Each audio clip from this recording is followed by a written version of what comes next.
Hello friends, कैसे हैं आप लोग। मैं अरविंद मौर्य आपका अपने यूट्यूब चैनल इंटरेस्टिंग केमिस्ट्री में स्वागत करता हूं। जैसा कि देख पा रहे होंगे आप लोग, आज हम लोग स्टार्ट करने वाले हैं इस वीडियो से क्लास 9 साइंस एनसीईआरटी। तो अब विज्ञान साइंस स्टार्ट करने से पहले इसका हम थोड़ा सा परिभाषा देख लेते हैं। तो विज्ञान, जिसको अंग्रेजी में साइंस कहते हैं, साइंस लैटिन वर्ड साइंटिया से लिया गया है, जिसका अर्थ होता है टू नो या फिर जानना कह सकते हैं। और यदि हम विज्ञान को देखें तो विज्ञान दो वर्ड से बना है, दो शब्दों से मिलकर बना है, वी प्लस ज्ञान। वी मतलब होता है विशिष्ट और ज्ञान का मतलब होता है अनुभव। मतलब किसी भी विषय या वस्तु के बारे में अनुभव प्राप्त करने को हम ज्ञान कह रहे हैं, और उसी अनुभव को यदि विशिष्ट रूप से प्राप्त किया जाए तो उसी को हम लोग दोनों मिला के क्या हो जाएगा, विज्ञान हो जाएगा। मतलब विशिष्ट अनुभव या विशिष्ट ज्ञान को ही हम क्या कह सकते हैं, विज्ञान कह सकते हैं। और जो एनसीईआरटी बुक में दिया जाता है तो उसमें क्या होता है कि किसी भी विषय या वस्तु के बारे में सुव्यवस्थित, सुसंगठित तथा क्रमबद्ध ज्ञान को विज्ञान कहते हैं। ठीक है। और यदि हम टोटल मिला के देखें तो हम कह सकते हैं विज्ञान की परिभाषा को study of nature. Science is study of nature. मतलब क्या हुआ कि यदि हम लोग नेचर के बारे में स्टडी कर रहे हैं, मतलब प्रकृति के बारे में कोई भी विशिष्ट या अच्छे से अध्ययन कर रहे हैं, तो उसी को हम लोग साइंस कर सकते हैं। जैसे एग्जांपल में हम लोग ले सकते हैं कि यदि हम लोग हवा के बारे में अध्ययन कर रहे हैं, वायु के बारे में, उसमें भी काफ़ी तत्व होते हैं, जैसे नाइट्रोजन हुआ, ऑक्सीजन हुआ, और या फिर मतलब हम किसी भी तत्व के बारे में कर रहे हैं तो कहीं ना कहीं वो प्रकृति से ही जुड़े होते हैं। तो इसलिए हम कह सकते हैं कि science is study of nature. ठीक। तो अब हम लोग देखते हैं क्लास 9th विज्ञान का अध्याय फर्स्ट, जो है हमारे आसपास के पदार्थ। तो इसमें सबसे पहले देखते हैं पदार्थ क्या होता है। तो पदार्थ तो प्रत्येक में वस्तुएं जो स्थान घेरती हों तथा जिनमें कुछ न कुछ द्रव्यमान होता हो। ठीक है। हम कह सकते हैं कि वह सभी वस्तुएं जो स्थान घेरती हों तथा कुछ न कुछ द्रव्यमान होता है तो उसे हम क्या कहते हैं, पदार्थ कहते हैं। मतलब क्या हुआ कि विश्व की प्रत्येक वस्तुएं जिस सामग्री से बनी होती हैं उसे हम पदार्थ कहते हैं। उसमें कुछ ना कुछ द्रव्यमान होता है तथा वह स्थान घेरती हैं। जैसे उदाहरण में देख सकते हैं, टेबल हुआ, मेज हुआ, जैसे कुर्सी हुआ, ये मार्कर भी पदार्थ होगा। हम लोग जो कपड़ा पहनते हैं वही पदार्थ होगा। हम लोग भी एक पदार्थ की श्रेणी में ही आएंगे। या फिर जितनी वस्तुओं को हम लोग सुबह से शाम तक देख रहे हैं सभी किस में आएंगे, पदार्थ में आएंगे। मतलब कोई भी ऐसा वस्तु हो जो कुछ ना कुछ स्थान घेरता हो तथा उसमें कुछ द्रव्यमान पाया जाता हो, उसे हम क्या कहेंगे, पदार्थ कहेंगे। अब जैसे मान लीजिए हम लोग एयर को ले लें, तो वायु को, तो देखने से तो नहीं लग रहा है कि वो कुछ स्थान घेरता है, लेकिन यदि हम लोग किसी गुब्बारे में या फिर ट्यूब में डालेंगे तो वो भी कुछ ना कुछ उसका भी द्रव्यमान होगा और कुछ ना कुछ स्थान घेरेगा, तो क्या कहेंगे, हम उसको भी पदार्थ कहेंगे। ठीक है। अब हम लोग देखते हैं पदार्थ के भौतिक गुण। जैसा कि देख रहे हैं आप लोग, पदार्थ के भौतिक गुण में पहला है पदार्थ कणों से बना होता है। तो कोई भी पदार्थ हो, आगे चल के हम लोग क्लासीफाइड भी करेंगे, उसको वर्गीकृत भी करेंगे कि पदार्थ का भौतिक जो रूप होता है ठोस, द्रव या गैस हो सकता है।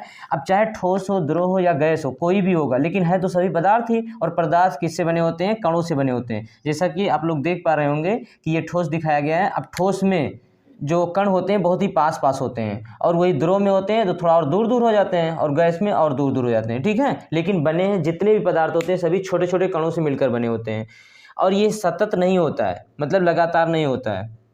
इसको हम लोग एक एग्जाम्पल से भी समझ सकते हैं कि पदार्थ के जो कण होते हैं, जैसे मान लीजिए इस प्रकार से एक बीकर लें और इसमें हम थोड़ा सा पानी ले लें।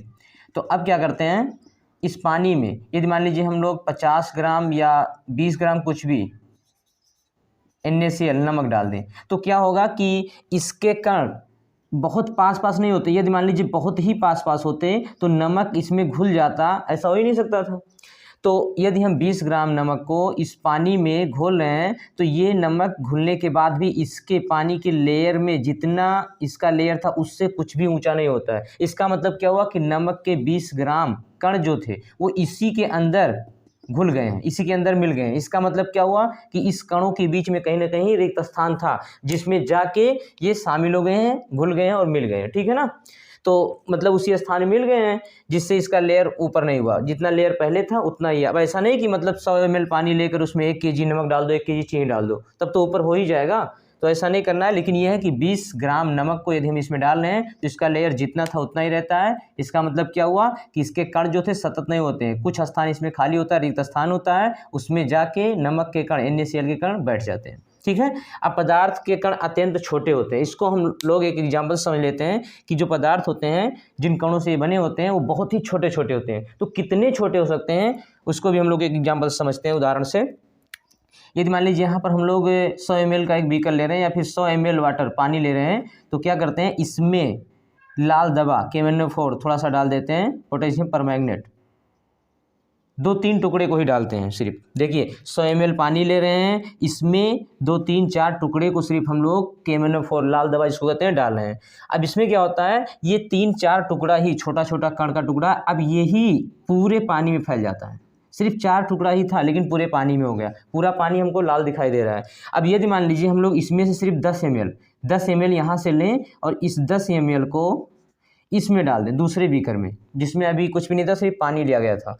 अब ये भी हल्का, इससे हल्का होता है लेकिन ये भी पूरा पानी लाल हो जाता है।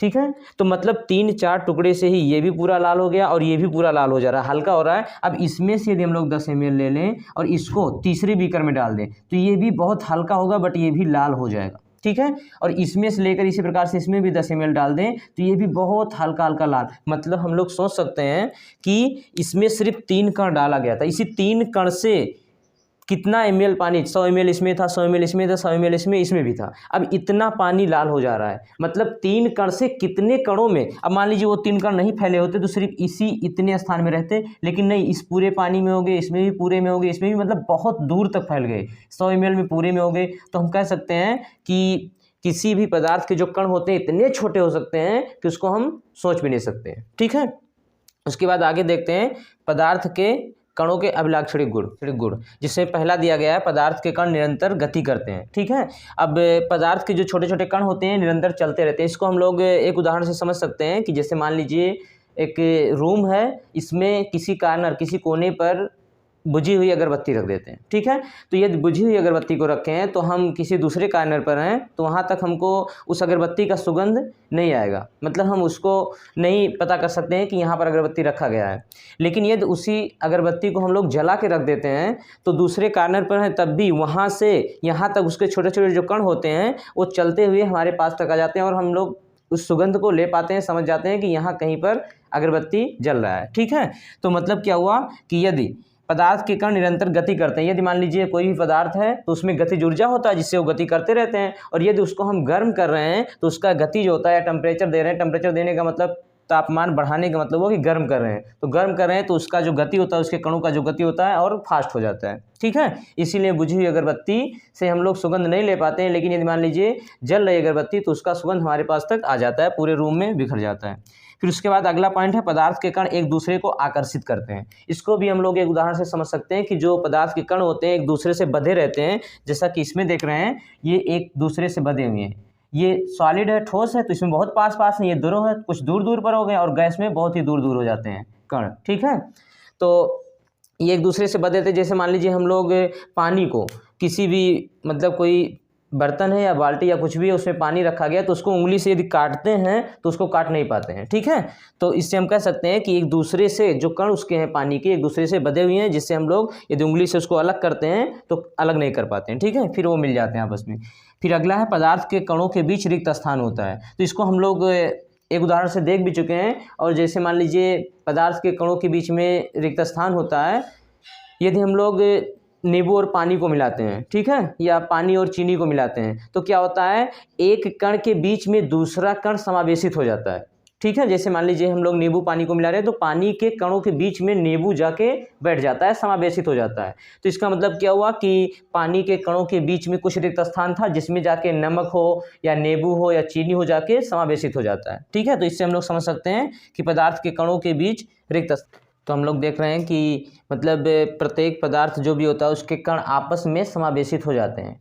अब हम लोग देखें कि विसरण क्या होता है, तो दो विभिन्न पदार्थों के कणों का स्वतः मिलना ही विसरण कहलाता है। ठीक है, और ऐसा इसलिए होता है क्योंकि कणों के बीच में जो रिक्त स्थान होता है उसमें एक दूसरे पदार्थ के कण जाके समावेशित हो जाते हैं, इसीलिए होता है विसरण। ठीक है, इसमें क्या होता है, अधिक सांद्रता से कम सांद्रता की तरफ कण चले जाते हैं। ठीक है। तो अब इसके बाद हम लोग देखेंगे पदार्थ के अवस्थाओं के बारे में। तो उम्मीद है ये वीडियो आप लोगों को पसंद आया होगा। Okay, thanks for watching. Okay.